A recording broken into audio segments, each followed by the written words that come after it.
ಗಮನ ಉರುವವ ಎತ್ತೈನ ಮಕ್ಕವ ಇಬ್ಬ ದೇವ ಪಿರಿವಿಗಳೇ ಬ್ರಜಭೂಮಿನೋ ಇಬ್ಬ ಗೋಪಾಲರುಗಳು ಗೋಪಿಯರುಗಳೆಲ್ಲ ವರ್ಷ ವರ್ಷ ದೇವರಾಜ ದೇವೇಂದ್ರನ ಮಂತ್ರವ ಏಗಿ ತುಪ್ಪವ ಹಟ್ಟಿ ಬೇತ ಪೊರುಳ ಎಲ್ಲಾವ ಅಗ್ನಿ ಕಿಚ್ಚುಗ ಹಾಕಿ ಯಾಗವ ಮಾಡಿ ದೇವೇಂದ್ರನ ವೇಂಡಿ ತನ್ನವ ತೃಪ್ತಿ ಮಾಡಿದರು. ಆ ವರ್ಷನ ಯಾಗವ ಪತ್ತಿ ಬ್ರಜಭೂಮಿನೋಗಿ ಇಬ್ಬ ಸೀಮೆ ತಲೆವರೆಲ್ಲ ಕೂಡಿ ಮಾತಾಡಿ ಇಬ್ಬನೇ ಶ್ರೀಕೃಷ್ಣರು ಬಲರಾಮರು ಹೋಗಿ ದೇವರಾಜ ದೇವೇಂದ್ರನಗ ಯಾಗ ಮಾಡುದಗ ಬದಿಲ ನಂಗಗ ಹುಲ್ಲವು ಕುಡಪ ನೀರವು ಎಲ್ಲಾ ವಿಧ ಮೂಲಿಗೆಯೂ ತಪ್ಪ ಆ ಗೋವರ್ಧನ ಮಲೆಗ ನಂಗ ಪೂಜೆ ಮಾಡುವ ಅದನ್ನ ಸುತ್ತಿ ಬಪ್ಪ ಎಲ್ಲಾ ವಿಧವಾನ ಹರ್ಸವು ಆ ಗೋವರ್ಧನ ಮಲತ ತಂದರ ಅಂದ್ರು. ಇದನ್ನ ಮೊದಲು ದಾರು ಒಪ್ಪುಲ್ಲೆ ಅದಿಂದಾಡು ಕೃಷ್ಣರ್ನಪ್ಪ ನಂದಗೋಪಾಲರು ರಾಧಾನಪ್ಪ ವೃಷಭಾನು ಎರಡ ಇದಗ ಒಪ್ಪಿದ್ರು. ಮೀದಿ ಅವಕ್ಕೆಲ್ಲ ಈ ಕುನ್ನ ಕೂಸುನ ಮಾತ ಎಂಗ ಕೇಪುದು ಮುಡಿಯಾಂದು ನಂಗ ಕಾಲ ಕಾಲ ಅಂದ ಮಾಡಿದುದನ್ನ ನಿಲ್ಸ ಕುಡಾದು ಅಂದ್ರು.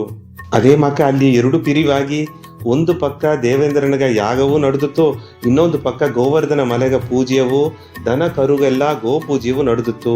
ದೇವೇಂದ್ರಗ ಯಾಗ ನಡೆದು ನಿಬ್ಬನೆ ಶ್ರೀಕೃಷ್ಣರು ಬಲರಾಮರು ಎರಡ ನಲವಾಟಗ ಯಾಗಗ ಅಟ್ಟುವ ತುಪ್ಪ ಎಲ್ಲಾವ ಕುಡುತ್ತು ಅಲ್ಲಿ ಬುರು ಸೆಗಿಣಿ ನೀರು ಕಲಿಕಿ ಇದನ್ನ ಅರಿಯಾದೆ ಅಟ್ಟುನೆ ಯಾಗನ ಕಿಚ್ಚೆಲ್ಲ ಕಿಟ್ಟುಬಿಟ್ಟ.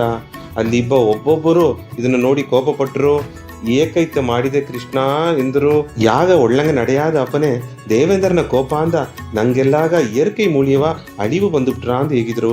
ಆಳ ಕೃಷ್ಣರು ಎಲ್ಲಾವ ನೋಡಿ ನಾ ಇದ್ದೆ ಕವಲ ಪಡಬಡಿ ಅತ್ತಂದು ಹೇಗಿದ್ರು. ಸ್ವರ್ಗಲೋಕನಿಗೆ ಯಾಗ ಒಳ್ಳಂಗ ನಡಿವಿಲೇ ಎಂಬುದನ್ನ ಅರದ ಇಂದ್ರ ಭಗವಾನು ಗೋಪಿ ಗೋಪಾಲರು ತನ್ನವ ಬುಟ್ಟಿಟ್ಟು ಗೋವರ್ಧನ ಮಲೆಯ ಪೂಜೆ ಮಾಡಿ ವೇಂಡಿದ್ದಾರೆ ಎಂದು ಅಪ್ಪರ ಕೋಪಪಟ್ಟು ವರುಣ ಭಗವಾನು ವಾಯು ಭಗವಾನಗ ಹೇಗಿ ಜಾಡು ಮೇಯು ಕೋಡೆಗಾಯು ಹೂವನಂಗೆ ಬೀಸುನಂಗೆ ಮಾಡಿದರು. ದಿಕ್ಕಿಲಾದ ಮಗ ದೇವರು ತೊಣೆ ನಂಬಿದ ಮಗ ಇಂಬು ನಂಬಾದ ಮಗ ಅಂಬು. ಅದಾವುದು ದೇವೃತ ಎಲ್ಲಾಗೂ ಏಕಾಲನೋಗಿ ತೊಣೆ ಆ ನಂಬಿಕೆಯ ಮನಸ್ಸನೋಗೆ ನೆಲೆ ಮಾಡು ಈ ಭೂಲೋಗಗ ಬಂದ ಜೋಲಿಯ ಎಂದು ಗಮನ ಮಾಡಿ ದೇವರನ ಪಾದಗ ಸೇವುದುಗ ದೇವರನ ಉಣರುದುಗ ಎಂದು ಒಳ್ಳೆಯ ದಾರಿಯ ನಡುದು ತೋರ್ಚು. ನಾಯಿಗ ಈ ತುಂಬಿದ ಗವದ ಸ್ವಾಮಿ ಗೋವರ್ಧನ ಲೀಲೆಯ ಪತ್ತಿ ತೊಡರಂದು ನಾ ಹೇಗಿನೇ ತುಂಬ ಸಂತೋಷ. ಪೂರ್ಣ ಆಶೀರ್ವಾದ.